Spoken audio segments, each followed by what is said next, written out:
lugar que é bom pra mim, é onde eu quiser estar. A estrela ainda brilha, ela é quem vai me guiar. Ser guerreira é minha sina, batalhando pra vencer. Tenho voz pra ser ouvida, tenho sonhos pra viver. Não vão mais conseguir me anular, me calar. Ninguém vai me impedir de cantar e lutar. Seja em casa, no campo, na rua ou na praça. Chega de mordaça, agora eu vou falar. Porque eu sou mulher pra fazer acontecer. Eu sou uma delas, são elas por elas, ocupando os espaços de poder.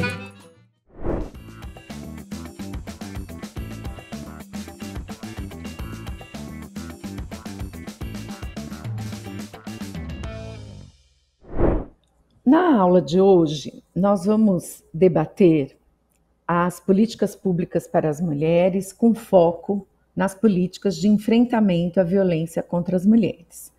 Porém, quando nós falamos de políticas públicas de enfrentamento à violência contra as mulheres, é fundamental que nós possamos recuperar, resgatar a história das políticas públicas para as mulheres, com foco na implementação de equipamentos de atendimento e acolhimento às mulheres em situação de violência, para que nós possamos fazer um diagnóstico e falar dos desafios atuais nessa área. Bom, é importante lembrar que ali por volta de 1983, 84, começou no nosso país, começou no Brasil, o início da implantação das delegacias das mulheres. Na época nem eram DEANs, delegacias especializadas no atendimento às mulheres. Eram delegacias da mulher. E ali, a partir dos anos 80, essas delegacias focadas no atendimento às mulheres em situação de violência começaram a ser instaladas. Isso, obviamente, foi fruto de um processo. Isso foi uma conquista das mulheres, porque o movimento feminista, os movimentos sociais, o movimento de mulheres já reivindicavam então que houvessem equipamentos públicos voltados para o atendimento das mulheres em situação de violência na área da segurança pública. Então, essa foi uma conquista muito importante. E, a partir daí, começou-se a, em diversas cidades, serem implantadas as delegacias da mulher. Isso foi o início de um processo de avanço nas políticas públicas, vindo, obviamente, do debate da Constituição Federal, né, da construção de uma nova Constituinte, da democratização do país, da garantia de direitos sociais, trabalhistas para as mulheres. Então, neste ambiente pré-Constituição Federal, as lutas das mulheres já vinham avançando, já tinha um Conselho Nacional dos Direitos da Mulher, e essa foi uma conquista importante. Porém, a partir de então, foi se aprofundando esse debate e qual era a reivindicação? Que as políticas públicas ofertassem, que então garantissem o atendimento social, psicológico e jurídico das mulheres. Não bastava fazer um boletim de ocorrência, não bastava denunciar ou ter uma queixa formal contra o agressor. Era importante que os serviços era importante que serviços específicos fossem instalados. A partir de então, em algumas cidades, começou-se a implantar centros de referência da mulher, CRMs ou CRANs, Centro de Atendimento às Mulheres, com esse objetivo de garantir o atendimento social e psicológico das mulheres. Mais adiante, começou-se, inclusive, a instalação de casas-abrigo de endereço sigiloso para abrigar, hospedar mulheres em situação de violência. Isso também foi impulsionado junto com a criação dos OPMs, dos Organismos de Políticas para as Mulheres, que são as coordenadorias, as secretarias de políticas para as mulheres, que começavam, então, a despontar, e a partir de toda uma mobilização e do debate da importância do fortalecimento de políticas públicas para as mulheres, a serem instaladas em estados e municípios, em especial estados e municípios do campo democrático popular, que viam a importância de que políticas para as mulheres fossem instaladas com maior estrutura, orçamento, e que não bastava que a Secretaria Municipal da Assistência Social, ou a Secretaria Municipal de Direitos Humanos, ou da Educação, ou o gabinete do prefeito tivesse uma coordenadoria ou uma assessoria sobre o tema, mas que era importante a criação de organismos de políticas para as mulheres com maior autonomia e orçamento, para que as políticas avançassem de forma mais efetiva. Então, essa evolução dos serviços de políticas para as mulheres, assim como a evolução da legislação, a conquista da Lei Maria da Penha, ali em 2006, a conquista da legislação sobre o feminicídio, em 2015, foram acompanhando também o fortalecimento dentro da gestão pública de organismos de políticas para as mulheres. Então, diversas prefeituras foram implementando coordenadorias e, posteriormente, secretarias municipais de políticas para as mulheres. Isso teve o seu auge e um impulsionamento forte quando, em 2003, o presidente Lula implantou a SPM, a Secretaria de Políticas para as Mulheres, com status de ministério no governo federal, e a Secretaria de Promoção da Igualdade Racial, porque são secretarias que têm uma transversalidade muito forte, pensando aí que as mulheres negras estão em uma maior situação de vulnerabilidade e são a maioria das vítimas de violência, criou essas duas secretarias. Isso impulsionou fortemente as políticas nessa área. E a partir da criação da Secretaria de Políticas para as Mulheres, vários editais do governo federal foram lançados que estimulavam os municípios não só a criarem organismos de políticas para as mulheres, conselhos municipais de políticas para as mulheres, assim como os estados criarem secretarias estaduais de políticas para as mulheres, conselhos estaduais dos direitos da mulher, mas também a que os serviços e projetos fossem mais transversais. Então, para além da implementação de serviços de acolhimento às mulheres em situação de violência, centros de cidadania da mulher, programas em parceria com secretarias do trabalho para a geração de programas de trabalho e renda para as mulheres, parcerias com as secretarias da saúde para atendimento às mulheres em situação de violência obstétrica, para a garantia dos direitos sexuais e reprodutivos e do parto humanizado. Isso trouxe um empoderamento maior para as políticas públicas para as mulheres, no sentido de que elas tivessem uma transversalidade muito forte. Então, parceria com o trabalho, com Secretaria de Esportes, assistência social, saúde, educação, emprego, renda, participação popular, foram sendo fomentadas. E, nesse contexto, diversos programas e projetos foram sendo implantados e fortalecidos, porque à medida que a Secretaria de Políticas para as Mulheres elaborava editais que os municípios, os estados poderiam aderir, isso foi trazendo um fortalecimento dessas políticas.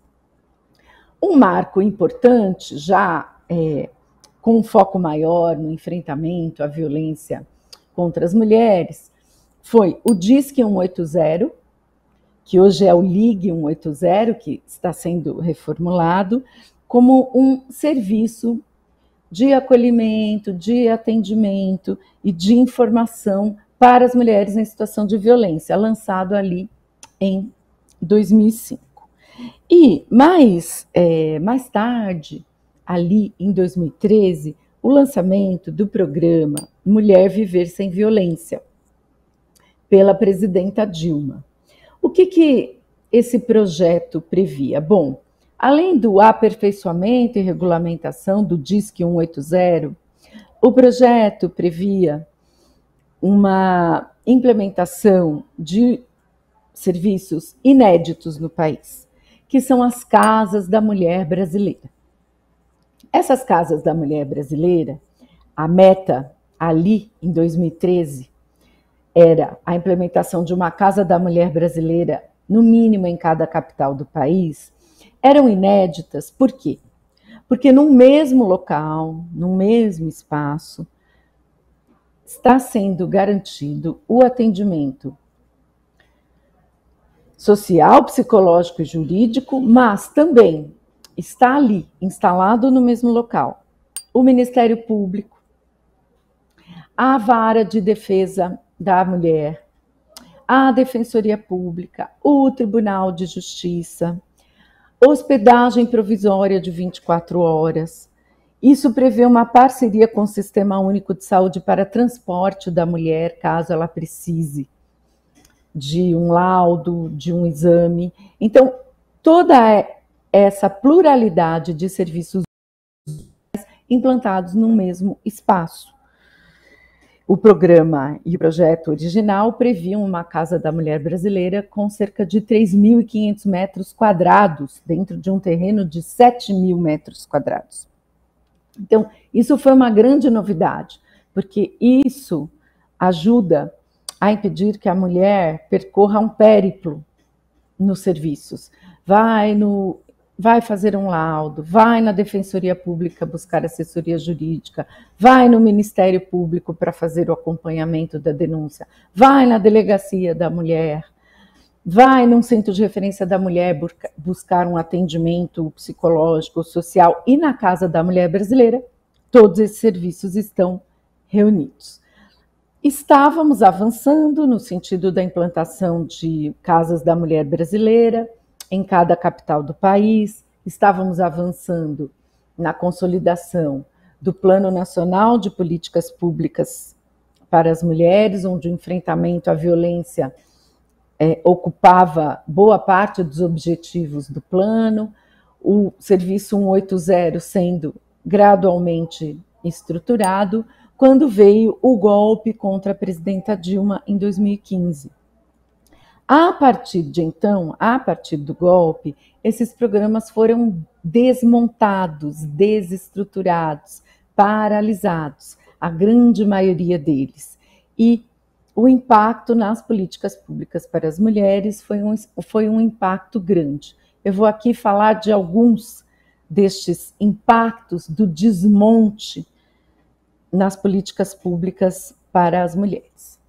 Bom, acho que um impacto importante foi que nós, então, não tínhamos mais uma Secretaria de Políticas para as Mulheres com status de ministério, e sim um Ministério da Família, da Mulher, dos Direitos Humanos, de forma unificada. Então, quando nós colocamos a mulher desta forma, não pensada como um sujeito de direito, mas somente pensada dentro da família, como se houvesse só um tipo de mulher ou um tipo de família a ser atendido, é que começou o desvirtuamento do conceito de políticas públicas para as mulheres, porque nós temos diversos tipos de família. Nós temos mãe solo, nós temos famílias de casais de lésbicas, famílias de casais de gays com filhos, nós temos transexuais que são pais e que são mães. Então, nós temos um conceito vasto do que é a família hoje. E esse conceito de família tradicional, com um casal heterossexual e um filho, ou um conceito de só visualizar e elaborar políticas para as mulheres a partir da maternidade, já trouxe um desmonte grande nas políticas que previam a autonomia da mulher, seja sobre a sua vida social, econômica, seja sobre o próprio corpo. Então, esse foi um estrago grande no conceito de políticas públicas para as mulheres. Conforme nós vimos na aula anterior, houve um desmonte muito grande das políticas públicas que vinham sendo implementadas no Brasil desde os anos 80, naquele momento pré-constituinte, até a atualidade. Esse desmonte aconteceu por conta do golpe contra a presidenta Dilma Rousseff e que interrompeu as políticas que vinham sendo implementadas e colocou à frente do nosso país um governo que, infelizmente, desmontou diversas políticas públicas porque trabalhou com o conceito de mulher como se as mulheres não tivessem autonomia sobre a própria trajetória social, política, profissional, direito sobre o próprio corpo. Então, esse desmonte trouxe impactos fortes. O que nós, agora, no novo Ministério das Mulheres, no recentemente criado Ministério das Mulheres, pelo presidente Lula, é a primeira vez que o país tem um Ministério das Mulheres exclusivamente, está fazendo, sob gestão da ministra Cida Gonçalves, conduzido pela ministra Cida Gonçalves. Bom, primeiro, a reconstrução dessas políticas que foram desmontadas. E mais, com foco numa transversalidade muito grande. Então, no dia 8 de março, o presidente Lula lançou 29 programas e projetos, além dos decretos, envolvendo a área de políticas públicas para as mulheres.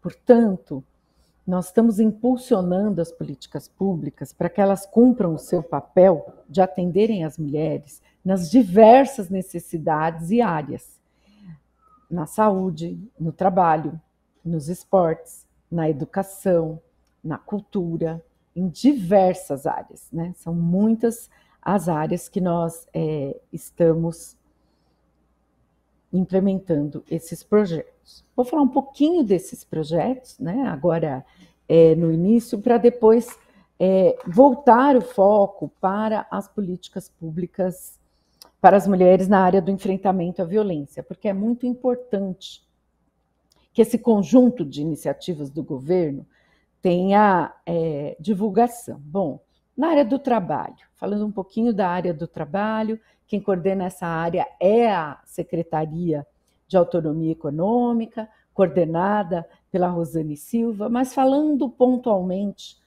da importância desses projetos, dessas iniciativas. O presidente Lula enviou para o Congresso Nacional o pedido de ratificação da Convenção 190 da OIT.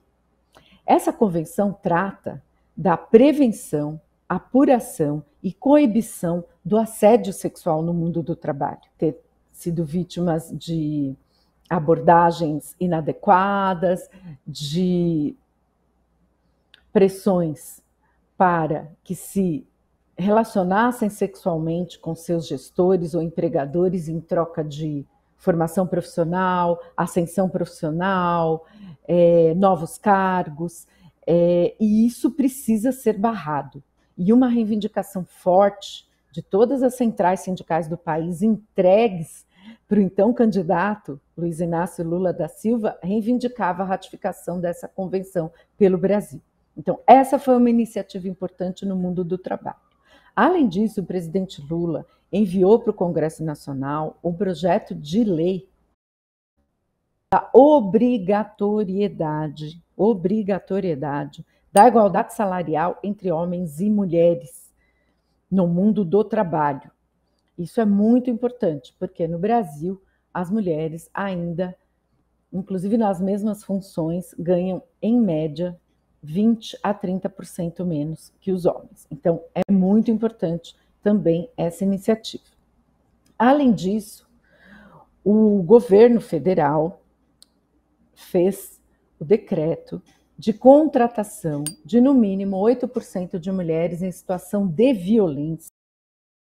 Todas as empresas que têm contratos com o governo federal, garantindo maior oportunidade para as mulheres em situação de violência de reestruturação e construção da sua vida. E agora, mais recentemente, o presidente Lula assinou o decreto que cria a legislação de garantir no mínimo 10% de contratação de mulheres em situação de violência nas vagas do Cine, do Sistema Nacional de Emprego.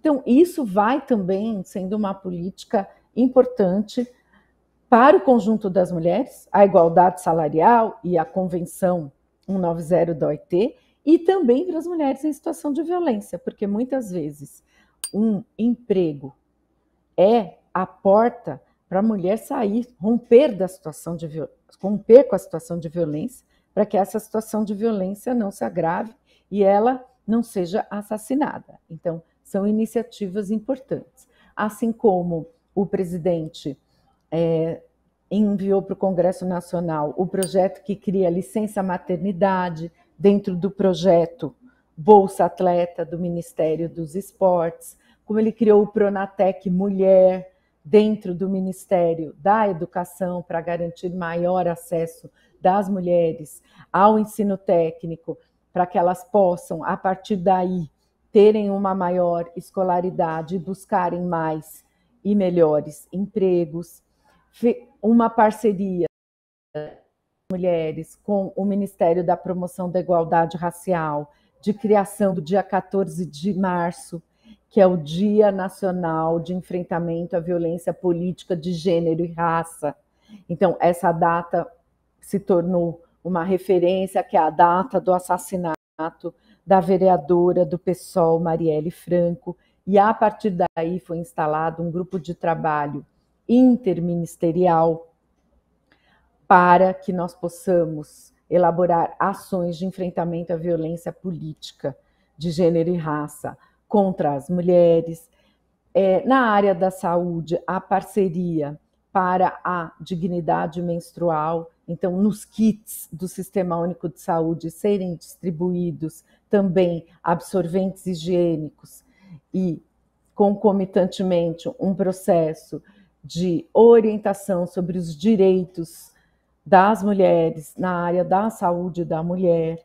Então, são parcerias, né? O enfrentamento à violência obstétrica, a garantia do parto humanizado na área da saúde, que são também fundamentais para as mulheres. Então, isso falando um pouco, foram diversos, né? Foram 29 projetos e programas lançados, inclusive pelo Ministério da Cultura, editais, edital Carolina de Jesus para as mulheres escritoras, edital Ruth de Souza para as mulheres das artes, específicos para as mulheres. Então, foram parcerias com cultura, com educação, com saúde, com o Ministério do Trabalho, com o Ministério da Justiça, fazendo capacitação das guardas municipais Maria da Penha, Ministério das Mulheres e Ministério da Justiça, entrega de 270 viaturas para as delegacias especializadas da mulher e para as patrulhas Maria da Penha. Então, no dia 8 de março foi um show de transversalidade, né, de mostrar que as políticas públicas para as mulheres precisam e podem ser nas diversas áreas de governo e nos diversos ministérios. Bom, isso do ponto de vista aí de uma ação mais ampla e transversal. E na nossa área específica, na área de políticas para as mulheres, puxando agora o foco no enfrentamento à violência contra as mulheres. Bom, a reestruturação da central de atendimento DISC 180, que agora é o Ligue 180. Bom, primeiro, O Disque 180, agora Ligue 180, o Ligue 180 estava muito, devido ao desmonte da gestão anterior, muito focado em só registrar e receber denúncias, queixas formais de situações de violência, mas sem o acompanhamento e o monitoramento dessas queixas. A partir da nova gestão do Ministério das Mulheres, no governo do presidente Lula, nós fizemos toda uma reestruturação. E o 180 agora é um serviço para acolher, informar e orientar as mulheres. Inclusive, fizemos capacitação sobre as novas formas de violência, sobre stalking, perseguição digital, violência sexual com foco no carnaval que estava chegando, onde os índices de assédio sexual e violência sexual aumentam. Então, fizemos capacitação para as atendentes do 180, nesse contexto de enfrentamento ao assédio e à violência sexual. Fizemos também uma grande inovação, que é que o Ligue 180 agora pode ser usado pelas mulheres no WhatsApp. Então, o Ligue 180 agora, ele tem também um número do WhatsApp que pode ser acionado pelas mulheres para que elas façam a denúncia. Muitas vezes a mulher não pode falar, mas ela pode digitar. Então, é muito importante a divulgação do Ligue 180 por WhatsApp. Melhoramos as condições de trabalho das atendentes, vários assediadores, violadores que ficam telefonando para as atendentes. Agora, garantimos um mecanismo que elas podem bloquear esses assediadores, os números de onde esses assediadores telefonam, por até 180 dias, e esses números serão enviados para o Ministério Público para apurarem esses trotes e esses assédios. Reestruturamos o banco de dados do Ligue 180 para que a mulher não só saiba e obtenha informações no 180 sobre o que é aquela situação que ela está vivendo, que aquilo é uma violência, qual é o tipo de violência que ela está sofrendo, mas também qual o serviço mais próximo da cidade ou da região que ela mora e que é mais adequado para aquele caso. Então, do ponto de vista do Ligue 180, foram essas as mudanças. Isso tudo dentro do relançamento do programa Mulher Viver Sem Violência, que também ali no dia 8 de março foi relançado pelo presidente Lula. E qual é o grande desafio? A retomada da implementação das Casas da Mulher Brasileira. O grande desafio do programa Mulher Viver Sem Violência é a retomada da implantação das Casas da Mulher Brasileira. Em parceria com o Ministério da Justiça, nós lançamos a construção de mais 40 novas Casas da Mulher Brasileira. Então, nas capitais está garantida a construção de uma Casa da Mulher Brasileira em cada capital, lembrando que nós só temos 7 casas hoje, devido à interrupção do programa. Então, essa retomada prevê a garantia da implementação das Casas da Mulher Brasileira em todas as capitais, e mais 40 casas. Onde serão essas 40 casas? Nas regiões de menor porte, nas cidades do interior, com um número menor de habitantes, mas que tenham índices altos de feminicídio, índices altos de violência contra a mulher, que tenham no mínimo um dos serviços que são instalados dentro da Casa da Mulher Brasileira. Como eu falei na aula anterior, a Casa da Mulher Brasileira, ela reúne Defensoria Pública, Vara de Família, pelo Tribunal de Justiça, Delegacia da Mulher, Atendimento Social, Psicológico e Jurídico, Ministério Público, hospedagem provisória dentro de um mesmo serviço. E agora elas serão também implantadas em outras cidades que não somente as capitais, a partir dessa reestruturação e retomada do programa mulher viver sem violência, as casas da mulher brasileiras serão implementadas nessas cidades de menor porte, por meio de uma parceria com o Ministério. Então, nós teremos a possibilidade de que a cidade faça a opção pelo modelo original, que é a casa de maior porte, de 3.500 metros quadrados, e também a de menor porte, que são cerca de 1.900 metros quadrados de construção, de acordo com a realidade da cidade. Isso para quê? Para que haja um enraizamento da rede de atendimento às mulheres em situação de violência, porque com o aumento dos indicadores de violência contra as mulheres, quanto mais os serviços da rede de enfrentamento à violência de gênero estiverem implementados no nosso país e articulados e dialogando e acompanhando a mulher em todas as suas demandas de forma próxima, eficaz e ágil, melhor será o atendimento a essa mulher.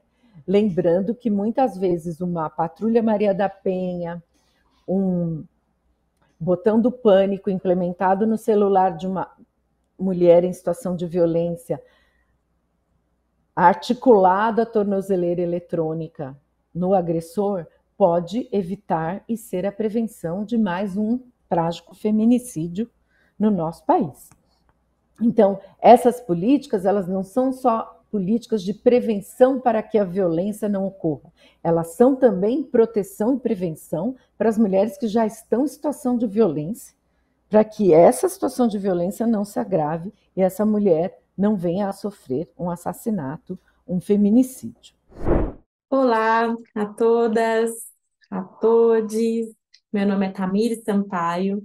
Eu sou de São Paulo, sou advogada, tenho um mestrado em Direito Político e Econômico, sou militante do movimento negro, militante petista, e atualmente eu estou como assessora especial do ministro da Justiça e Segurança Pública, o ministro Flávio Dino, e sou coordenadora do PRONASSE, que é o Programa Nacional de Segurança Pública com Cidadania.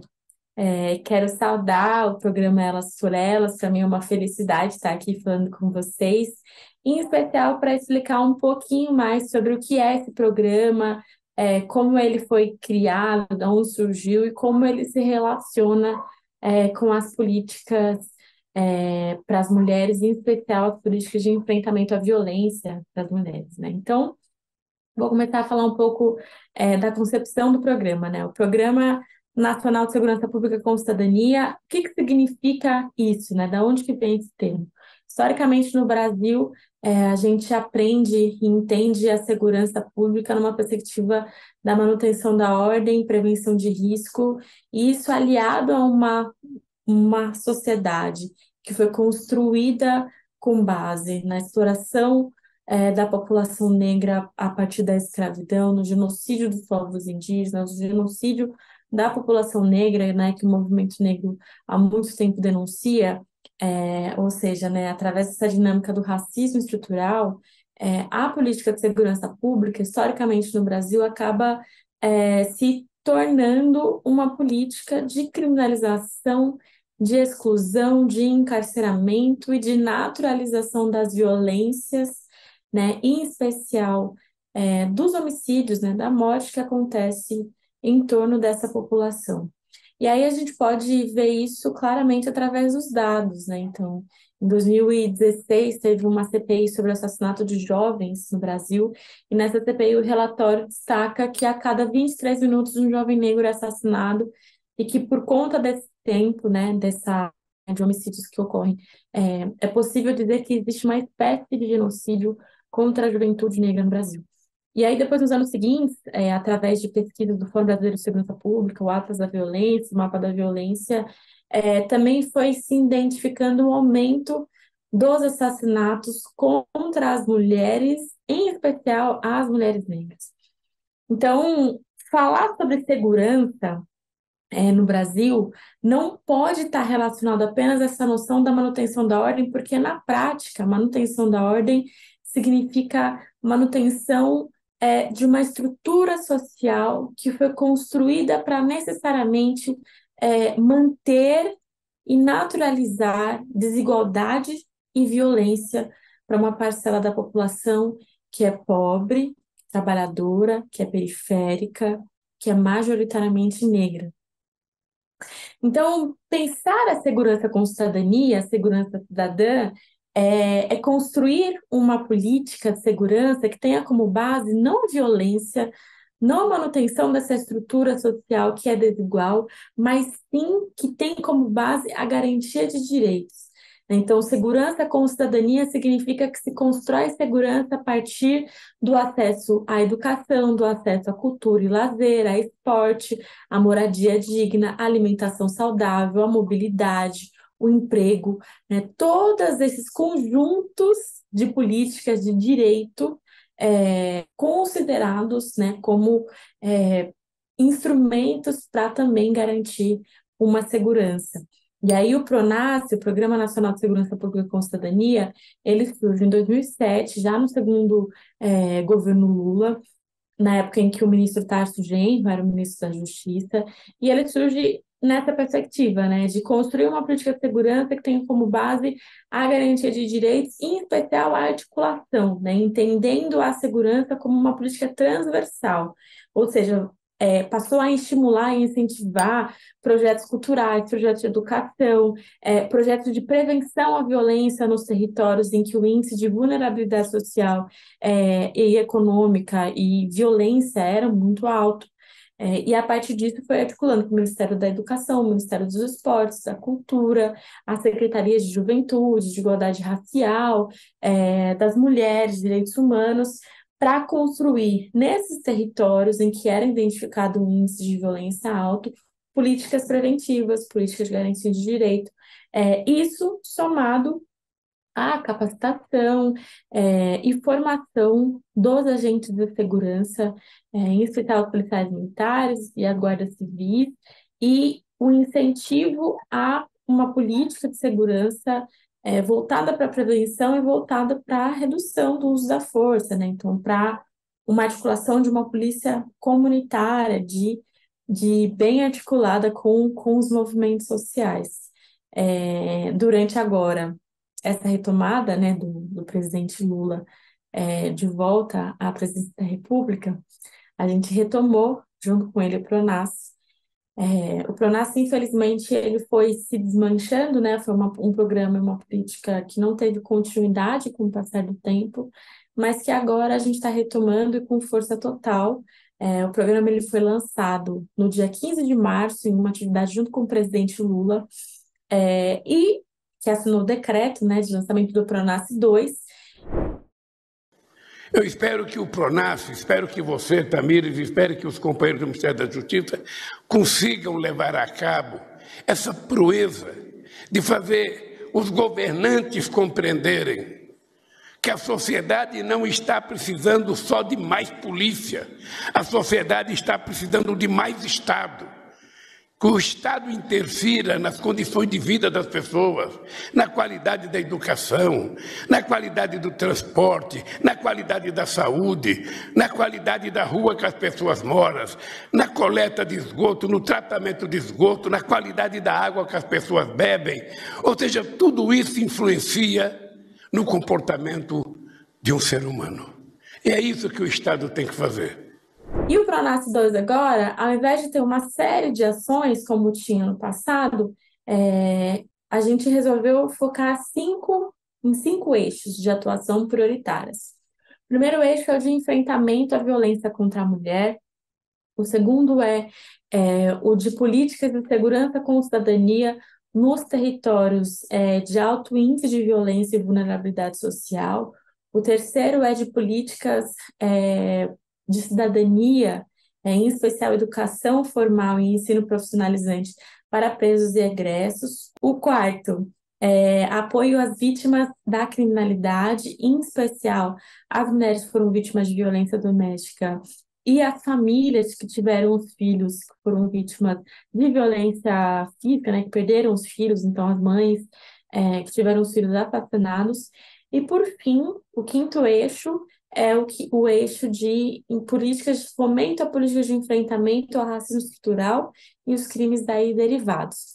Todos esses eixos, de certa forma, eles estão intercalados, em especial o quinto eixo, né, que é a política de enfrentamento ao racismo estrutural na segurança pública, ele é transversal, né, a todos os outros eixos, mas a gente resolveu delimitar esses cinco para dar o norte, né, da atuação que o programa vai ter a partir dessa retomada.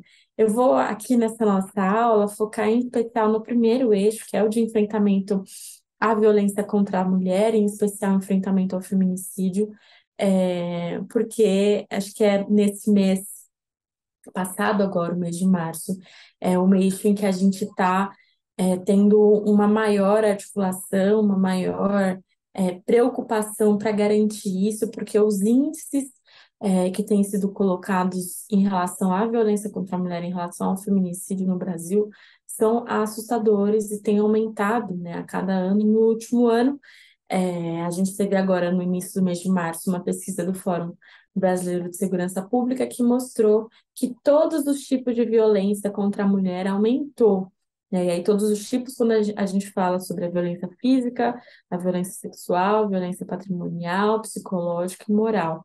Todos esses tipos de violência teve um aumento no último período, pela primeira vez desde que esses dados estão sendo acompanhados. A cada 6 horas, uma mulher é vítima de feminicídio, no Brasil. Então, isso é resultado de, nos últimos anos, desde o golpe contra a presidenta Dilma, em especial agora durante o governo genocida, houve um desmantelamento das políticas de prevenção à violência contra a mulher e de enfrentamento à violência. Mais de 90% do orçamento das políticas de enfrentamento à violência e de prevenção foram cortados, né? Uma série de políticas que eram centrais e que deveriam, em especial durante a pandemia, ser cada vez mais fortalecidas, foram enfraquecidas. Isso aliado a um aumento de um discurso conservador, ultraconservador, misógino, que vem crescendo na sociedade como um todo e que tinha como porta-voz principal a pessoa que estava ocupando a cadeira de presidente da República na época, né? Isso acaba criando, não só na prática, né, por conta do corte do orçamento das políticas públicas, mas numa perspectiva cultural, acaba criando um sentimento de autorização à violência, né, já que a pessoa que deveria ser responsável por garantir o fomento ao enfrentamento à violência, muitas vezes verbalizou ataques, né, e ajudou a naturalizar esses ataques contra as mulheres. Então, esse primeiro eixo de enfrentamento à violência é um eixo que a gente construiu, está construindo em parceria com o Ministério das Mulheres, né? Então, foi anunciado no dia 8 de março, e na sequência no dia 15 de março, uma série de pacotes, né, em parceria para o enfrentamento à violência, dentre elas o anúncio da construção de 40 Casas da Mulher Brasileira, né? A Casa da Mulher Brasileira é um programa do Ministério das Mulheres, é a principal entrega do programa Mulher Viver Sem Violência, que foi também retomado agora, e no âmbito do Ministério da Justiça, é através do PRONAS, desse primeiro eixo, que a gente está construindo essa articulação e vai garantir o orçamento para a construção de 40 casas da mulher brasileira, né, em todo o território nacional. Uma outra entrega concreta que a gente já iniciou foi de viaturas para as patrulhas Marias da Penha.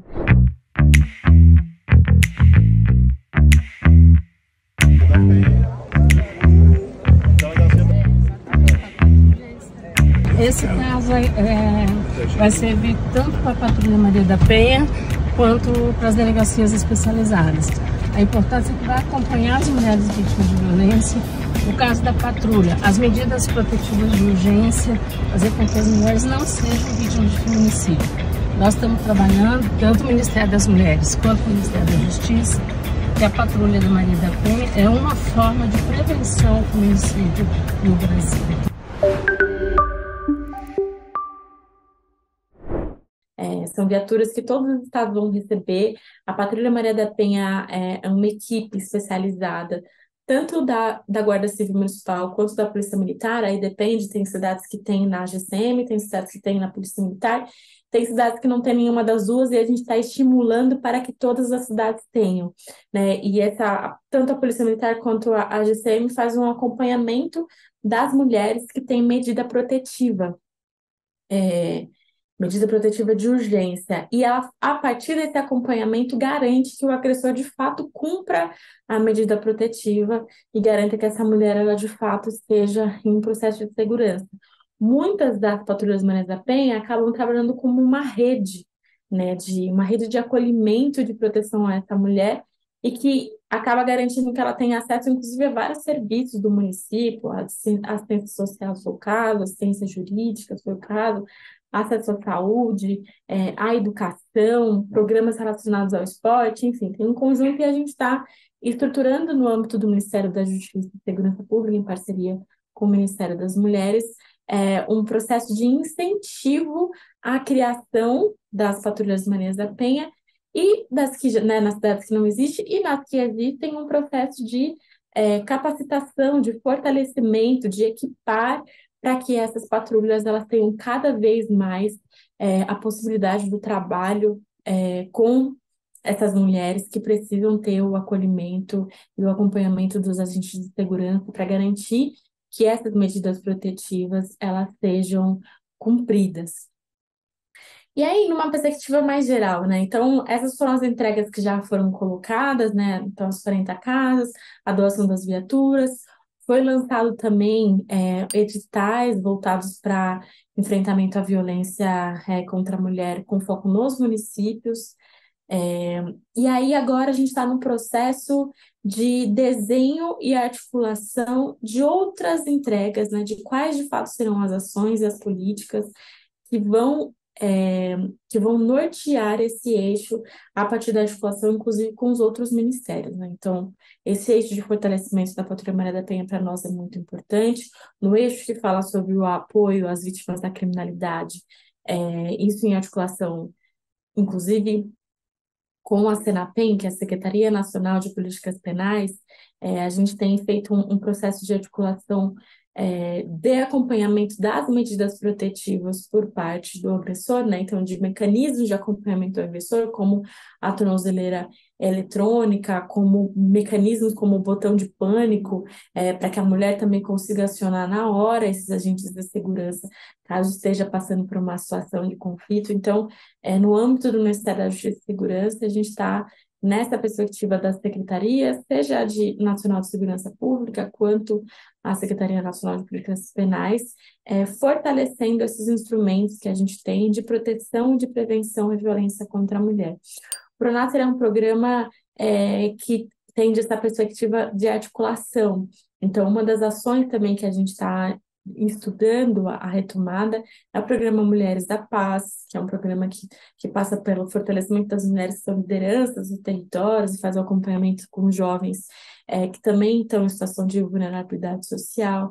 E agora a gente está fazendo uma articulação com as promotoras legais populares, para que, para além do acompanhamento ao jovem, mas que essas mulheres tenham um processo de capacitação, de autonomia, porque a gente sabe a importância de garantir uma autonomia financeira, uma autonomia política, inclusive, né, para essas mulheres, essas lideranças também nos territórios, e articulando com ministérios como a educação, saúde, cultura, esporte, além do Ministério Social e Ministério dos Povos Indígenas, para promover essas políticas que vão até esses territórios, que são territórios que marcam 149 cidades, que concentram 50% das mortes violentas intencionais.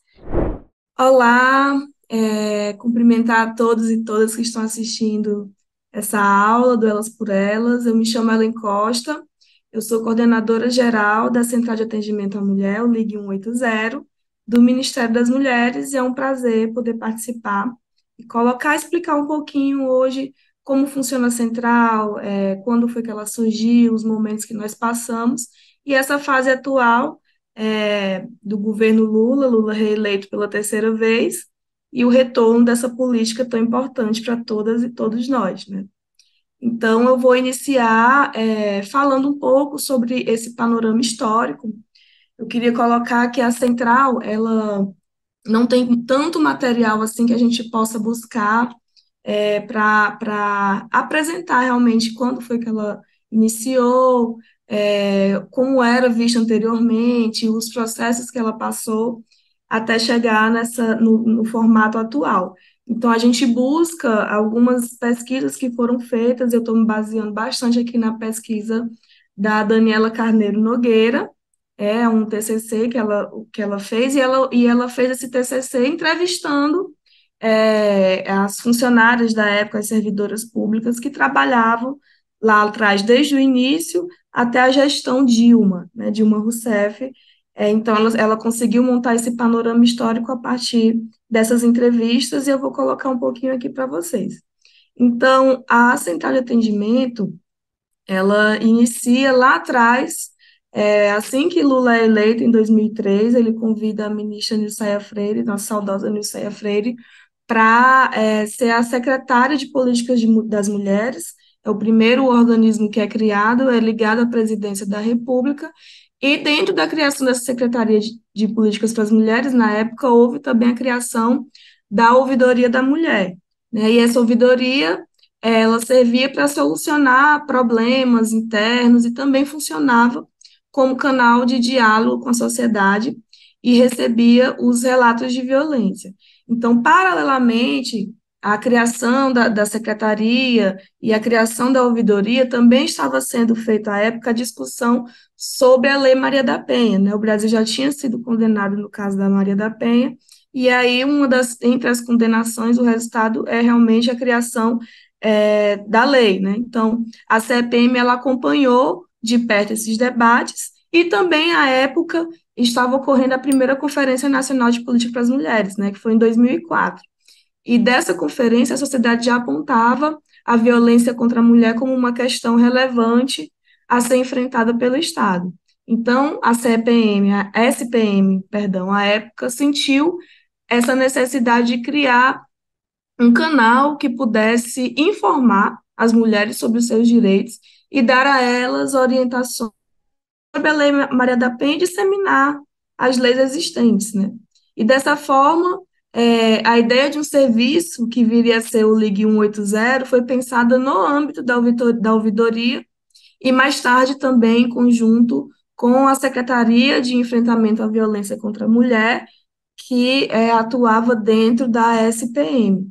Então, não existia naquela época nenhum conhecimento, nem expertise para poder montar um serviço como o Ligue 180.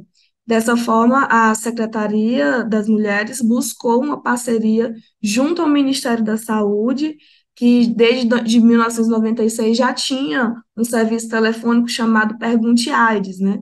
E em 97 se tornou o Disque Saúde. Então, em março de 2003, voltando um pouquinho, é criado o Disque Saúde da Mulher, né, que era um projeto que contava com a parceria entre o Ministério da Saúde e a Secretaria Especial de Política para as Mulheres, com esse objetivo de acolher e orientar mulheres vítimas de violência. E em novembro de 2005, surge a Central de Atendimento à Mulher, né, a gente usa a sigla CAM, e a partir de 2006, a SPM assume aí a coordenação dessa central. Então, assim, no momento em que começava a surgir o que hoje se configura como o Ligue 180, pensava-se em um serviço próximo ao que era o Disque Saúde na época, né? Servia apenas para prestar informações. E, além disso, antes da central, a então Secretaria de Enfrentamento à Violência contra as Mulheres da época tinha como objetivo também a articulação de instituições. Então, com a criação do Ligue 180, essa temática de violência de gênero passa para um caráter mais executivo, né, da política de enfrentamento à violência. Então, a central, que começa como um projeto de parceria com o Ministério da Saúde, e apenas com o objetivo de prestar informações, ele passa a alterar essa lógica de funcionamento, da própria Secretaria de Violência do país inteiro, e aos poucos ela vai incorporando também a função de receber denúncias, né?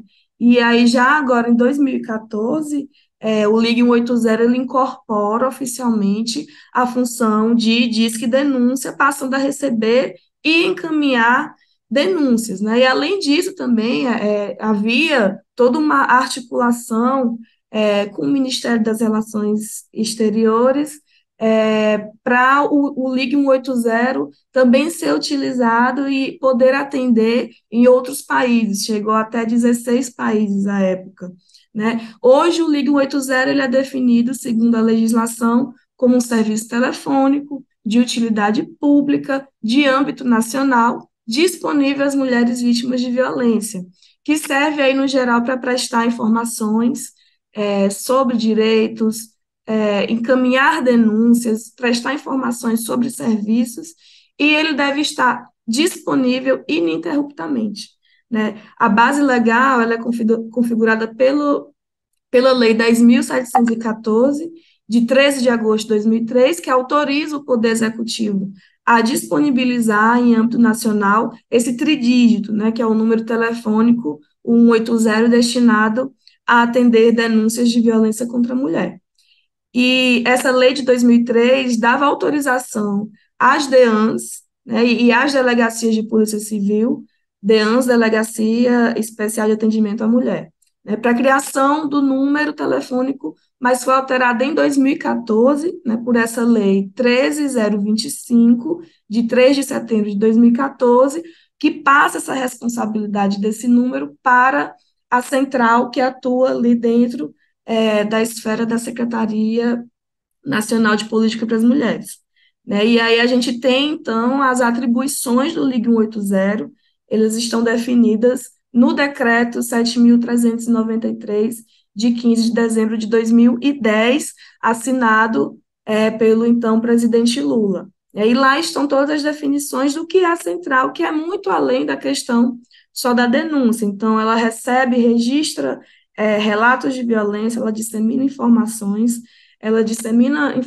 sobre serviços, por isso ela sempre tem que estar bem atualizada, e ela, mais importante ainda, consegue fazer o recorte sobre os dados específicos dessa violência, faz o recorte sobre agressor, sobre as vítimas agredidas, os tipos de violência, quem são essas mulheres, a região que elas vivem, que a partir do golpe que foi implementado em 2016, né, com o impeachment da presidenta Dilma, a gente tem a entrada do Temer, e posteriormente a eleição do Bolsonaro, e a partir daí mesmo um desmonte, uma política de desmonte, que eu costumo caracterizar, que foi empregada por esse governo Bolsonaro, a partir do sucateamento das políticas públicas, né, para as mulheres, e tem aí uma redução contínua do orçamento destinado para o desenvolvimento das ações, tanto a continuidade das ações que já vinham sendo implementadas,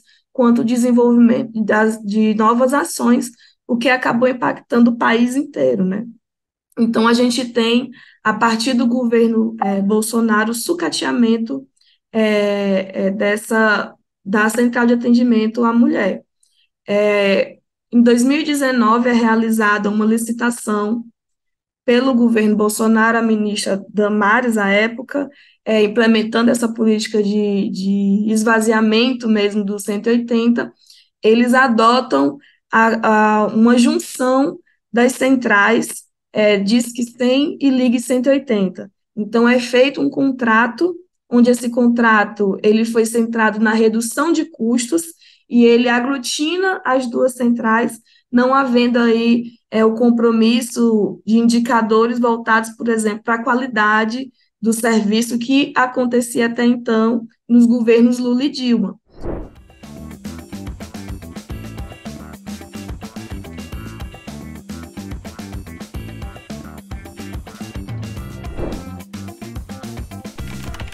Reveja esta e outras aulas na playlist TV Elas por Elas Formação, no canal da TV PT no YouTube ou em formato de podcast no Spotify.